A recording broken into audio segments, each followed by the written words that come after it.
and welcome to the Evolve with Emily show YouTube channel. The best way to support the show on this YouTube channel is to subscribe to the channel, like the video, leave a comment, and or share it with a friend. I hope that you guys enjoy this episode in whichever way you choose to support the show. I just wanted to say from the bottom of my heart, thank you guys so much. I hope that today's message and episode brings some bit of positive change to your life.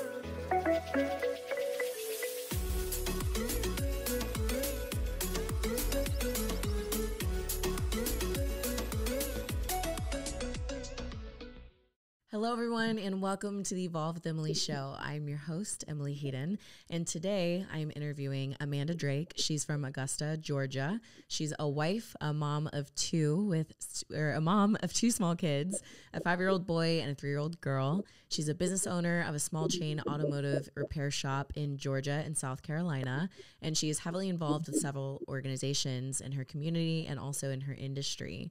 Her hobbies include motocross, which I think is super badass, and also camping. So everybody, please welcome Amanda to the show. Welcome.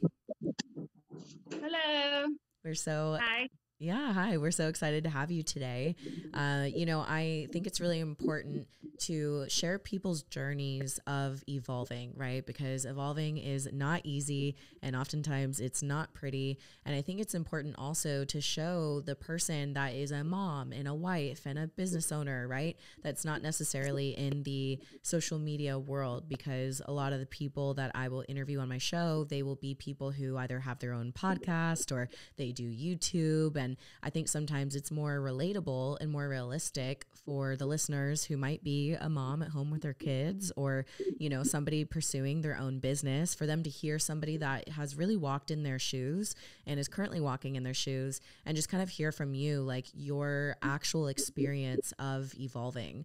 So I want to take it back to you beginning your journey of evolving. Tell me about how you decided to first start a journey of personal development, personal growth, and kind of what led to you making this decision for yourself that you were going to pursue something more or better than what it was that you had.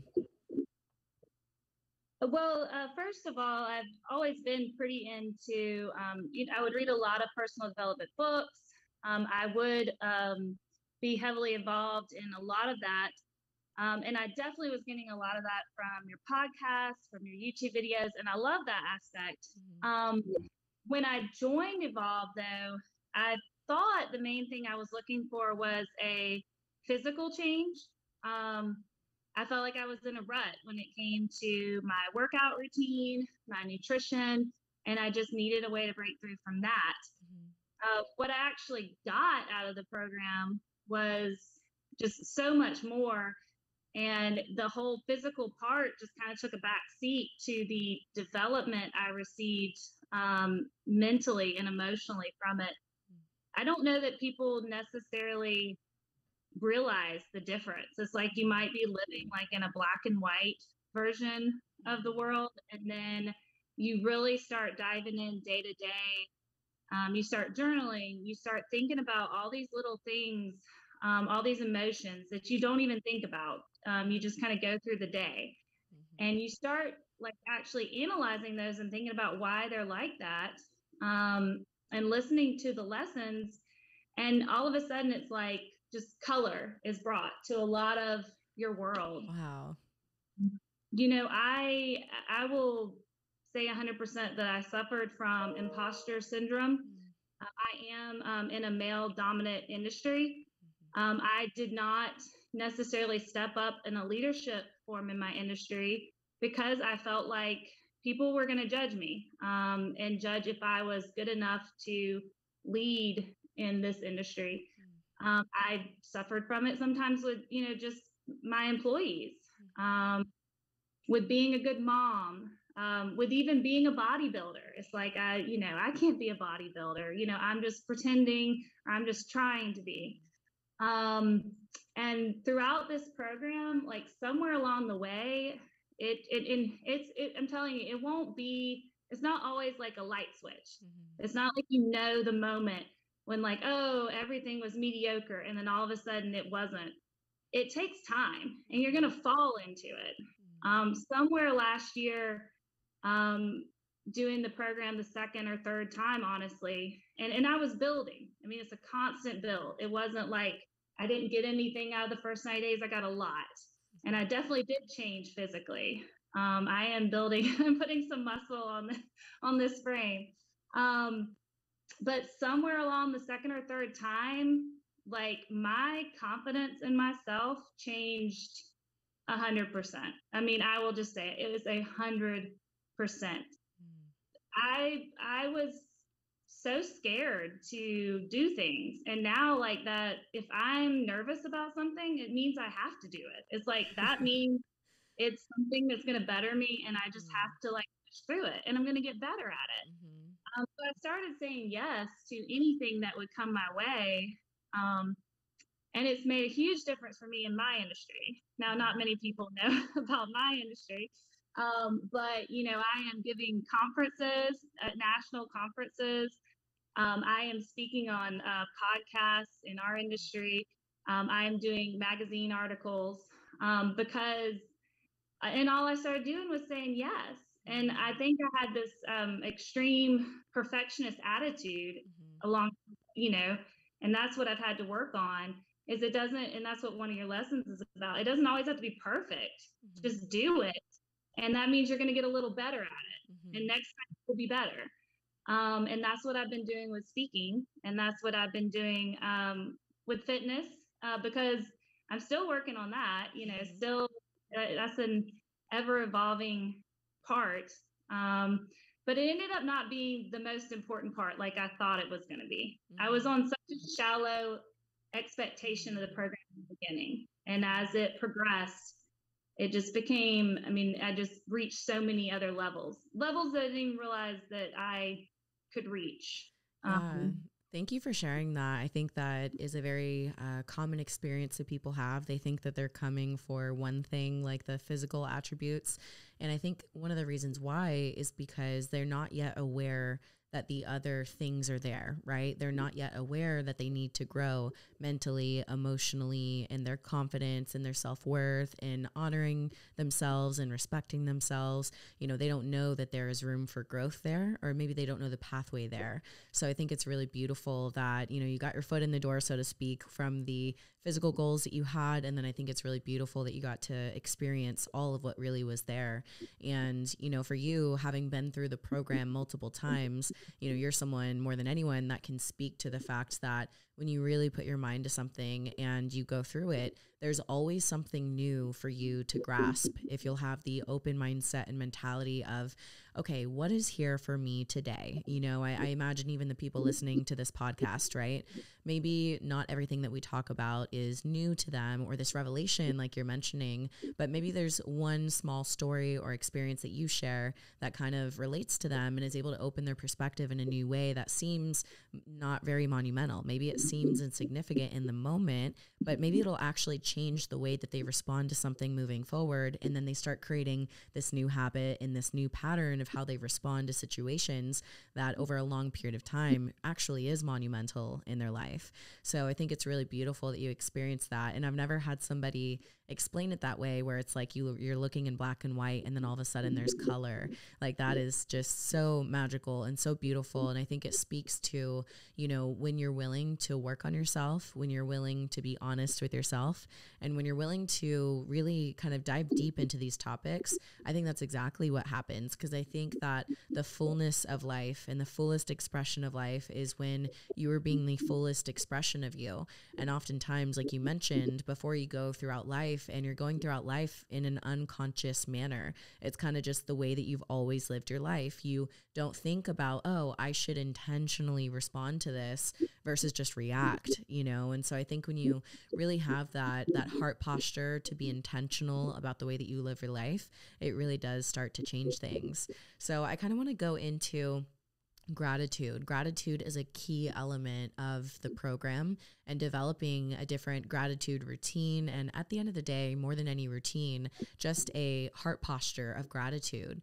So I want to know from you, what are some tips for gratitude that you have for people that are listening? Maybe it's how to practice gratitude. Maybe it's how you found gratitude has helped you through different moments in life. You know, how can you speak to gratitude? I guess before the program, I thought I was a pretty grateful person in my, day to day. But I wasn't writing anything down. I wasn't necessarily, purposely saying thank you for anything. And so I started that because the program really, one of the things is you write that down 3 times a day. And that does make a big difference. So I would strongly recommend that. Just writing 3 things that you're grateful for. And it can seem kind of, you start writing the same thing sometimes a couple of days and seems repetitive, but it makes like a huge difference. And that's what I was, that's why I mentioned that I had done some personal development stuff in the past. A lot of this isn't necessarily something that you haven't heard before. It's just, it takes that one time of hearing it, like whatever that time is, if it's the 3rd time or the 10th time, to find that aha moment. And, I feel like I got there finally, like after your program. I had been searching for it to get there, and I finally got there. And I got there with gratitude too. So I did that. I listened to that lesson. I wrote what I was thankful for day to day. And I kid you not, I mean, at some point there started just being times when I would drive, because I do a lot of driving for work, and I would just be smiling. I would be smiling for my life, for the sunset, the sunrise. I mean, I don't know. I don't know that I have an exact answer to how I got there, except I started writing it down, and I started like actually thinking about it, not just it being in the back of my head. Oh yeah, I'm grateful for everything. Obviously, I'm grateful for my family because I have an amazing family. I actually like sat down and wrote it down and thought about it in detail. And somewhere along the way of doing that, it started really clicking, and you just have those moments where you're just thankful in the moment for what you've been given. And I guess you just can't. Finding how to live in the moment is part of gratitude. Yes. Not living in the past, not constantly be thinking about the future. Gratitude is about the present. And I feel like people that are able to be in the present more are just like they're more at peace than others, to me, and more content. Try to be that way as much as I can.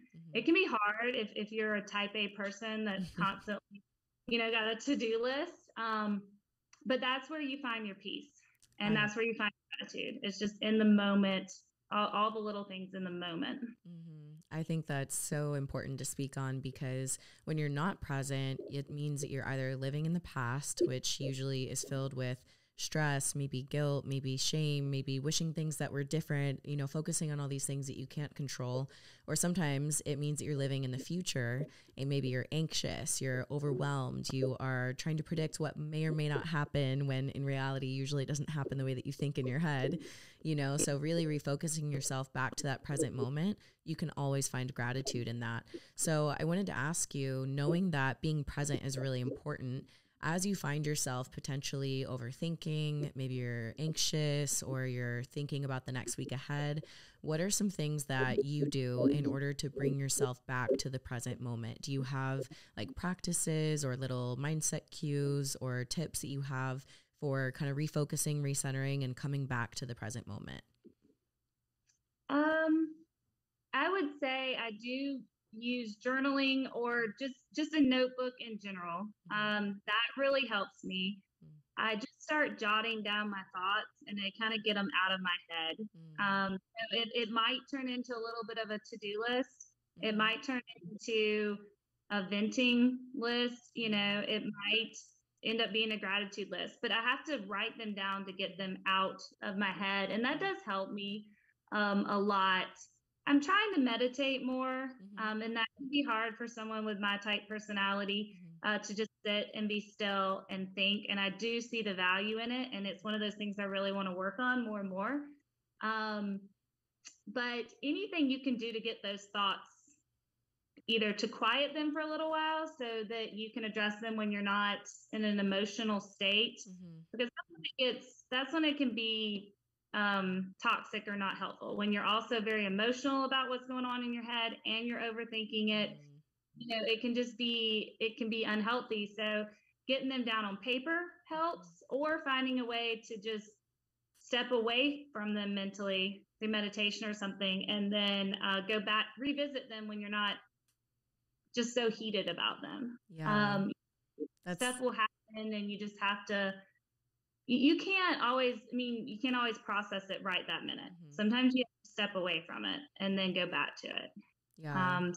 That would be one, some of my main recommendations. Yeah, that's very helpful. And I think one thing I found that's pretty helpful as well when you are needing to like take some time away from it is go and choose something that requires all of your focus. So that's one reason why I love like jujitsu, right? Because when you're there, you are fully immersed. You're having to use strategy and thinking in your body, and you have to be fully present in that, or else you can't do it. So I would kind of tell people, because sometimes people are like, oh, I'm overthinking. Let me go do cardio on the machine, but it's like steady state cardio, and then they're just in their head as they're doing cardio.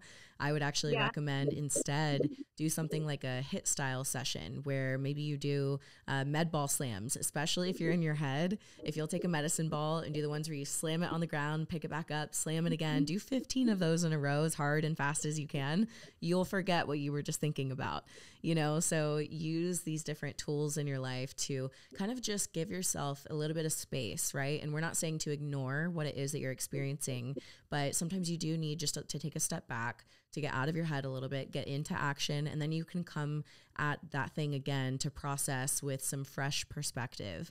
And I definitely would like to echo what you said about writing it down. Sometimes you just need to get things out of your head completely, right? So whether it's a journaling session or it's speaking to a trusted friend and letting them, really hear all of your thoughts and emotions about it, right? Sometimes you just need to say, hey, do you have mental, emotional capacity for me to just let this out for 5 minutes? And if so, use that trusted friend and loved one to just be all of you, even the ugly parts, right? But after that 5 minutes is up, say, okay, take a deep breath and say, thank you, move on, right? And allow yourself to move on and process from a clear and a healthy space.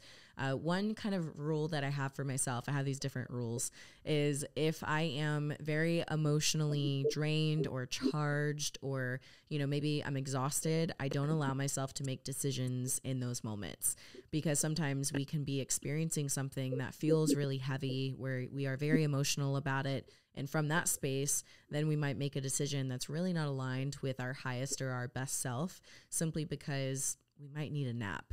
We might need some space. We might be overworked, right? And in that space, of course, you're going to make certain decisions that don't really align with where it is that you want to go. So I love those tips for being present. And I think, those are very easy tips that people can really implement right now today. Moving forward, one thing that we really focus on in the program is time management. So I want to know from you, what are some time management tips that you have found as being helpful, being a mom and a business owner? Because your time management tips, given the fact that you have a family and children and your own business, might be a little bit different than mine. So how can you speak to like the other moms out there that are really looking to get a grasp on honoring themselves with their own, morning routine, whether that's journaling, gratitude, to their workout, to their family? How do you balance that all? I will say it is a constant, it's something you're constantly working on. And you might have a little unevenness about something, and you might have to do some adjusting, but I would say that I try to put myself first thing in the morning, which usually involves me working or waking up fairly early. I used to always work out first thing in the morning. Last year or so, I've moved my workout more to, late afternoon. But that morning time, I'm up before everybody else. I'm focusing on me. Oh, you actually cut out. Sorry. I Just a have, second. Do you mind repeating that? Because you cut out for that whole part. So we just heard, you'll put yourself first in the morning. Yes. Sorry. Okay. So I'll put myself first in the morning because I want to get my day going correctly. I look over my calendar for the day while I'm having a cup of coffee. I will journal. If I have an extra 10 minutes, I will write down, things that I'm really wanting to focus on that day. And then, like I said, I look over my calendar and I just actively think about the whole day, because sometimes I'm going I travel an hour some days. Some days I'm just in town. I might have Zoom calls. I might have in-person meetings. So I'm just planning the whole day out, and it really gets me on track for the day. And then my other key thing is I just have a like 6 p.m. cutoff rule when it comes to work. Now I might revisit work after my kids go to sleep, but from 6 until 9-ish, 9:30, that's devoted to my kids. And it's whatever we have planned for the evening. I try not to look at my phone at all. I try not to do any work at all during that time if I can help it. And I just focus on playing with them and experiencing that time with them, because they're only going to be this age once. And I would hate to think that I spent, chunks of their time, that time, working. But I think that's the biggest thing. Like, be intentional with your time. Like, if you float through the day without a plan, well, the day's just going to go by and you will have accomplished nothing. So you have to have an intentional plan. Make the plan at the beginning of the day or even the night before, and just follow through it. Because like I said, it's kind of like meal planning, meal prep. If you don't have a plan for meeting your macros, you're probably not going to meet your macros. And I've had to learn that the hard way. Yeah. But that's what my schedule. Like, you've got to have a schedule in place, and you just have to follow it 100%. And then you actually accomplish what you're trying to accomplish. And don't try to multitask. And everybody thinks they can multitask, but you really can't. You can't give 100% to the task you have in front of you if you're also trying to do other things.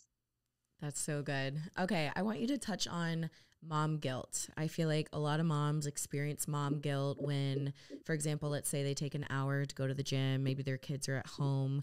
So do you experience mom guilt? Have you experienced mom guilt? And how do you overcome learning how to prioritize yourself and knowing that, you don't have to feel guilty for that? I would say mom guilt is something that unfortunately is just always there a little bit. Okay. It's hard. It is hard to get rid of it completely. But you do start to realize when you take the time for yourself, you're a better parent. And if you take the time to take care of yourself first, and then you spend time with them, you're more in the moment with them. You're more present with them. And you're not necessarily thinking about, oh my gosh, I didn't get my workout in, because you took that time to get it in. And instead, when you're with them, you can just focus on them and your experience with them. And that kind of goes back. It all kind of interconnects, because if you are being intentional with what you're doing in your schedule, in your day, and you're getting the things done that are important to you, then you're able to be in the moment, and you're able to be at peace with being the mom that you are. You've done this all intentionally. You worked out, you took the time to work out, and then you took this time to be with them, and you did exactly what you planned on doing. And you feel a little bit more at peace with that and the type mom you are, because you stuck to what you said you were going to do. But it does allow you, when you take that time for yourself, it does allow you to be more present in the moment. You still feel a little guilty. Yeah. But, that goes too. If you miss something because you have to be in work, I'm going to miss a baseball game coming up because I'm going to be out of town for work, and you feel bad about it. But I do know, if I would have turned down this opportunity that I have, I think about, whenever I say yes to something, I always think about, when my kids ask one day, can I actually look them in the eye and say, yeah, your mom just turned down this amazing opportunity. And I couldn't, I have to be able to look them in the eye and say, yes, your mom said yes and did her absolute best every single opportunity that she was given. And I feel like that's going to go really far with them.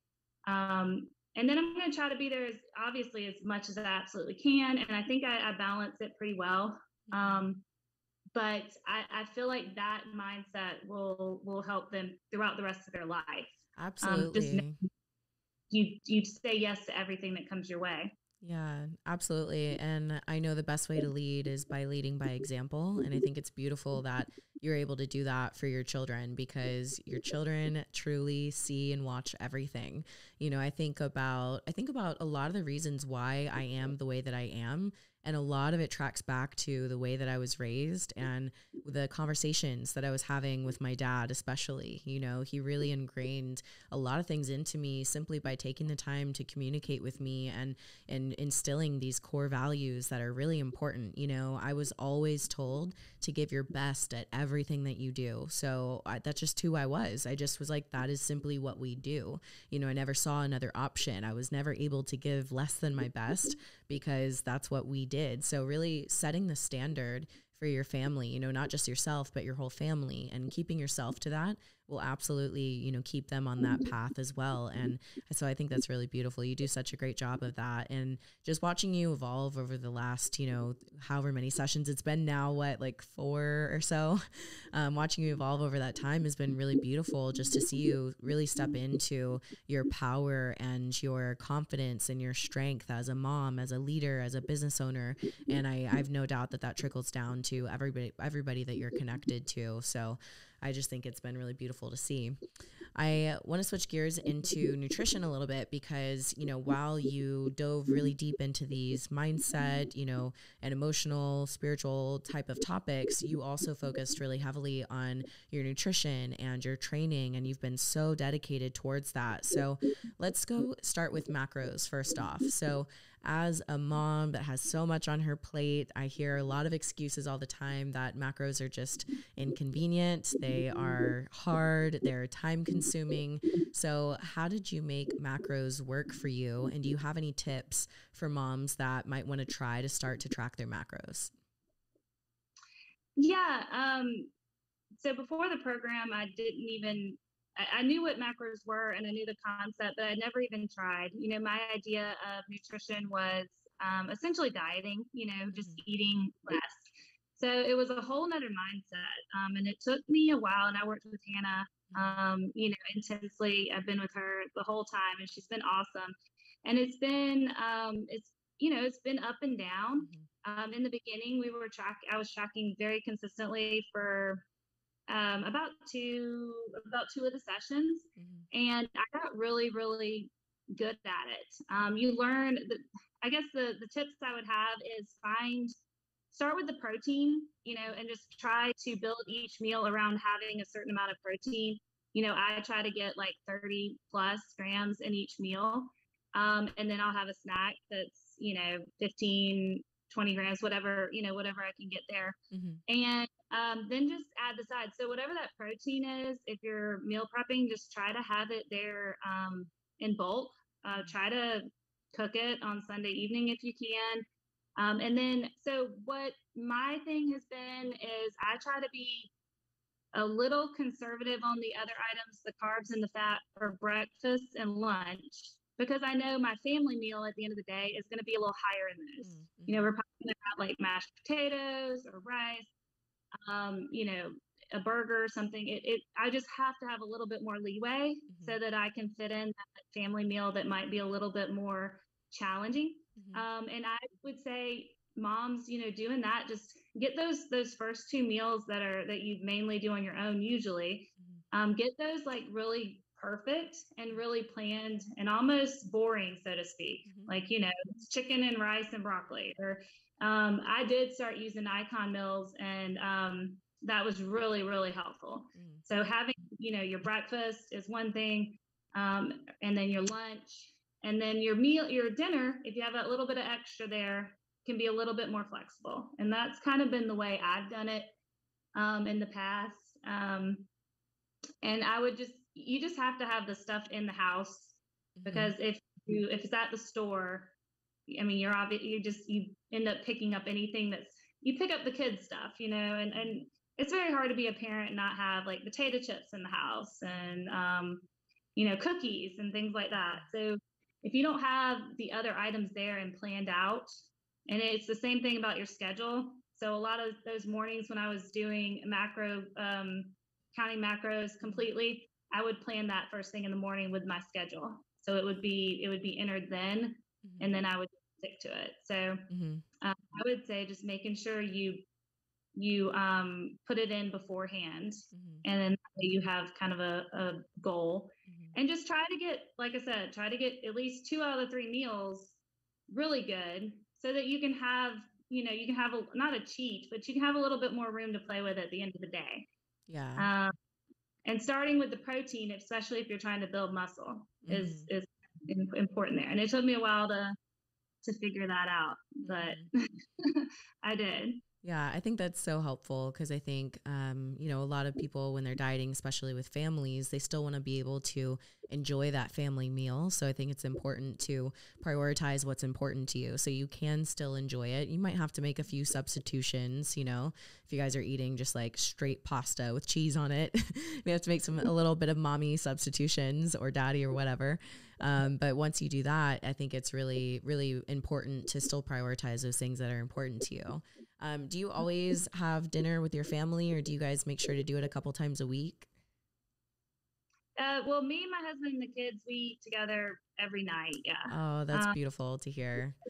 Out sometimes, Yeah. but we do have dinner together. Yeah. I feel Unless like I'm something. I feel like not a lot of families do that anymore. And I have to say that when I grew up, we did that. And it's like some of my best moments and best memories are just those family dinners and something I really treasure and something I look forward to having one day when I have a family eventually is I really look forward to spending dinner time with people. So I think that's beautiful that you guys prioritize that. Yeah. Yeah. And I have to say, my husband cooks the majority of those meals. Mm-hmm. He grills a lot. He enjoys it. So, we might do pork chops, burgers, spaghetti. It's usually something that I can easily portion, take a smaller portion of and still fit in my macros. But I do like to just leave a little extra room there so I can have, as much of it as I can. Yeah, absolutely. Well, let's switch gears a little bit. I want to know how this journey of evolving and you working on your mindset and your development, how has it impacted your most important relationships? So maybe like your relationship with your husband, maybe your relationship with your kids, maybe the people that work closest to you. So how has your personal journey of evolving and facing the hard and uncomfortable things and really working on setting new patterns and habits, how has this impacted the closest relationships to you? I would say with my family, especially my husband, he's very driven also.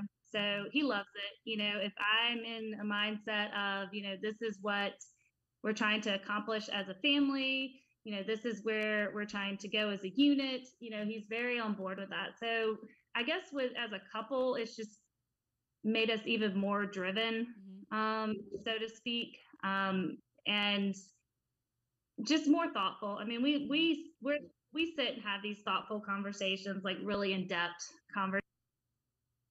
Oh, you actually just hit mute, I think. It went mute for some reason. I think I cut out on you. Yeah. Yeah, but we do. So I would say it's just increased that even more, because I'm so much more aware of, what I want in life, where I want to go, what I'm trying to accomplish, how I'm feeling in the moment of a lot of times. And we're able to have those conversations even more. And it's just made us more connected. With work, people say now that I'm a lot, and I don't know that they would say I was like not happy back then, but they call me sunshine and rainbows now because I'm just, I'm just always like, I'm like, it's going to be fine, guys. Like, I'm just that person now. I'm not like, oh my God, the world's going to end in the second some bad news come. I'm just like, okay, let's process that and let's move on. I needed to be that person to be a leader. I mean, that's what you need to do. So I didn't realize that I wasn't doing it as much, but you get to a better place and you just optimistic about the future, and you can be that way with, and it's natural, and people have picked up on it that are working with me, and it's made a big difference for them. Like they are more optimistic, and it's like, no, we just find a solution. We don't necessarily have to, and we talked about this one time, we don't necessarily need to sit here and figure out whose fault it was or why it happened. Let's just find a solution. That's changed a lot of, the managers' mindsets. And so that's kind of rubbed off on them. I think the program, like anybody could really take it and it would be beneficial to them, like honestly, because there's so many of those type lessons that people just need. They need those lessons on, just excellence instead of perfection. Like a lot of people aren't even waking up thinking about excellence at all. They're just like, I'm just waking up and I'm going to work. And, thinking about it and actually trying your best to reach it, it's just like a whole other level. Like people don't even realize that they're not there. Yeah. It's definitely. So, yeah, people are seeing me attempt to be there. And they're like, oh, wow, what is she doing? Yeah. Some people think it's like drugs or something, Yeah. Like, yeah, they're like, she is just, she's just trying her best and she's just everything. And she's like, okay, we're going to find solutions thing. We're not just going to sit around and complain. And that's made a difference with work.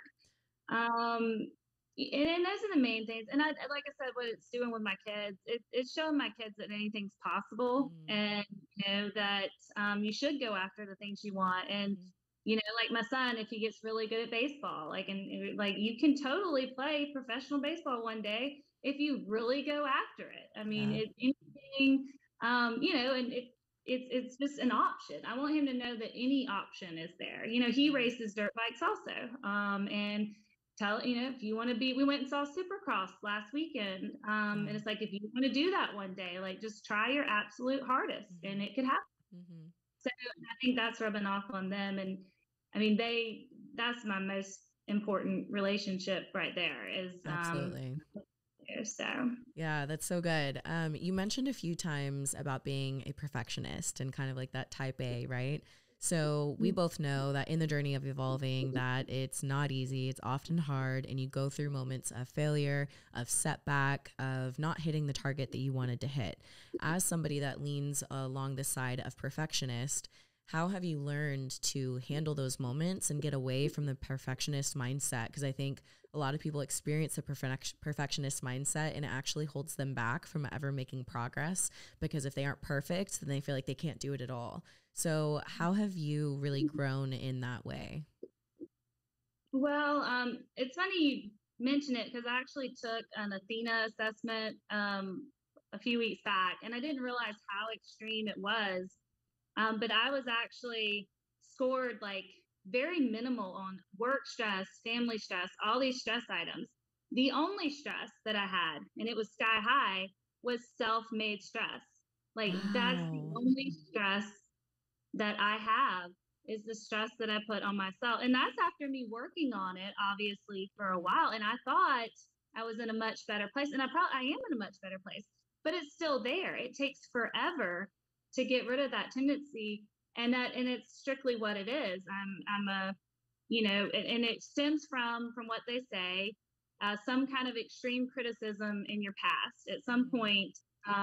And then you just start, and it's usually when you're younger, but at some point you start putting that criticism on yourself. And it takes a long time and a lot of work to get out of that mindset. But a lot of time, what I've learned to do is I learned to realize that as long as I do it, I'm one step closer to it getting better. So if I do it and it's terrible, well, at least I learned something and I can be better next time. And so that's how I get through, because I used to, if I wasn't going to do it perfect, I'm just not going to do it. If I couldn't keep my macros 100% perfect, well, then I'm just not going to count it. If the workout couldn't be done 100% perfect, then I just wasn't going to work out that day. And same thing with, speaking and things like that. Well, if I'm not going to do a amazing 100% awesome job, well, then I'm just, not going to do it. And I just had to change that. I had to say, well, if I do it today, then at least to some degree, then I'm one step closer to it being excellent or perfect or some version of that. But there's no way that I cannot do it at all and be perfect right out of the bat.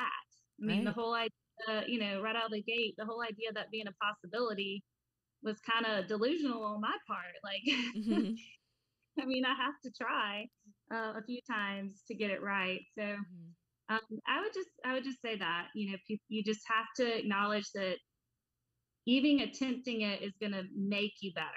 Yeah. And just keep moving forward with that attitude. Absolutely. Yeah. And I think just realizing that the first time you squat, it's probably going to suck compared to the 100th time The first business that you open, it's probably not going to be as good as the, fourth, fifth year in business.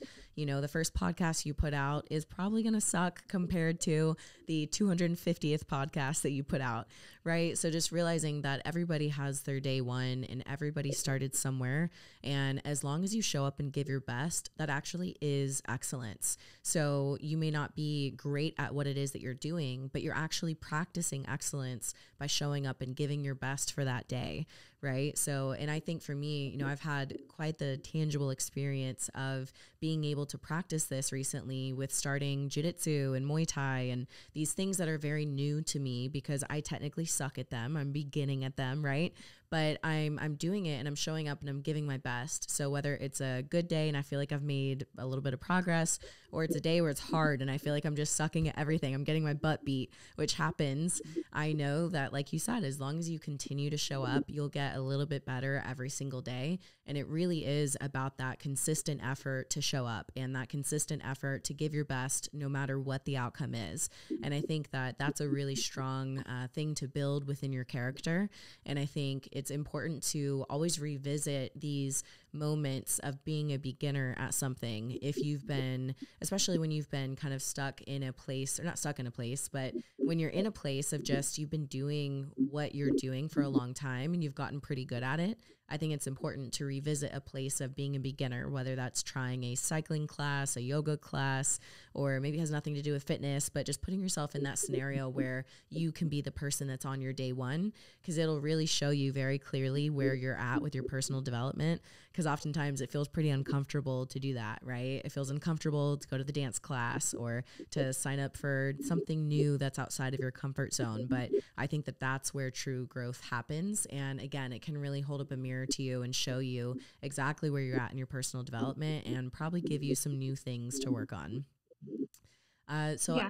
I want to go into a little bit more towards like the end of the program, I guess you would say, where we talked a lot about failure and success and kind of reshaping the way that you see failure and success. And one of the things that we mentioned was how with success, oftentimes people, they view success as these successful moments, like when you achieve your goal or you get the trophy or you have the wedding or you get the house, and how that is such a small percentage of actual life.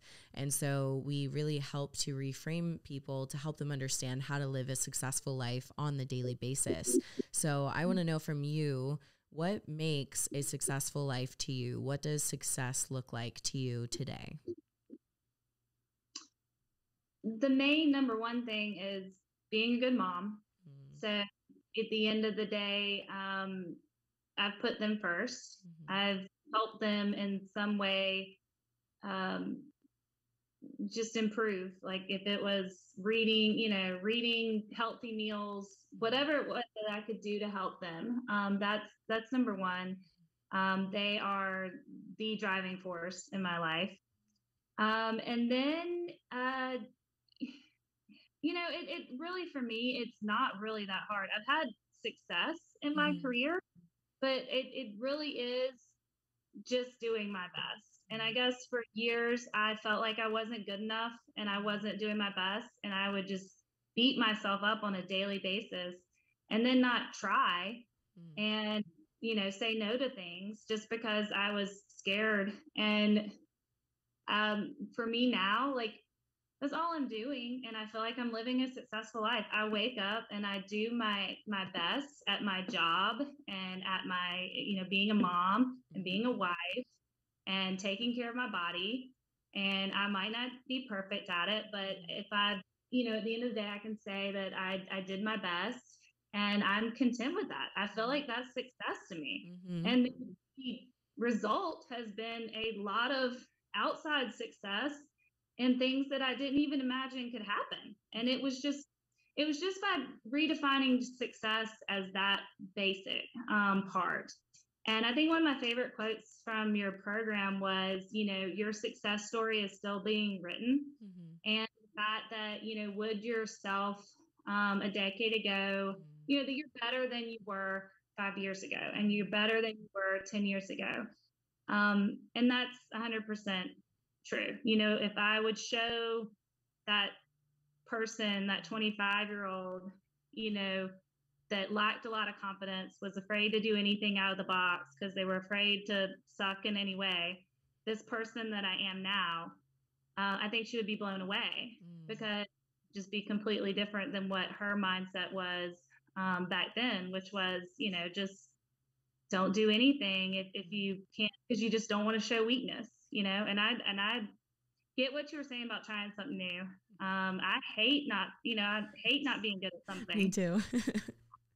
I hate going to Topgolf and they hold like business meetings and stuff Golf there, is the and I'm worst. terrible at it.